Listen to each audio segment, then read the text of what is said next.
कंधमाल जिलार कलिंगा और सुजेली अंचल में हाथी उपद्रव राति हेले गाँव में उत्पात करुछंती हाथीपल व्यापक फसल नष्ट करुछंती राति सारा लोके अनिद्रा रही हाथीपल को बाद्य घंटा बजाई घोड़ाउछंती वन विभाग सूचना अनुसार यह पल दंता हाथी समेत 24 हाथी रही पणस आंब गछ नष्ट करने सहित लोके चाष कर हलदी कदली चीनाबादाम गछ को नष्ट कर देखा मिली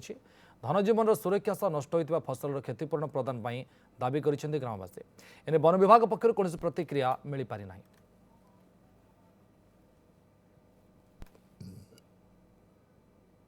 कदली गच सब बाड़ सब भांगी सब खाईदे नष्ट करदे प्राय 8 ରୁ 9 ଟାରୁ प्राय घंटे जाए रहा आउ हाथी रात्रि आसिकी चना हलदी मक्का सब नष्ट कर केते रात आसते राति 2टा पर्यंत 9टा ରୁ 8टा ରୁ 9टा पर्यंत एठी रहिले आ 4टा ରୁ भागिले आ आमे तो वन विभाग चढ़ीचु आम जहाँ साहय अच्छी से करतु जी आमको जदि नष्ट सब टे पूर्ण भाव कि आमको देले हम टे सुरक्षा आमको स्टाफ मान पठेले टे साइड करने हम हेले बेसी डर भी अच्छा।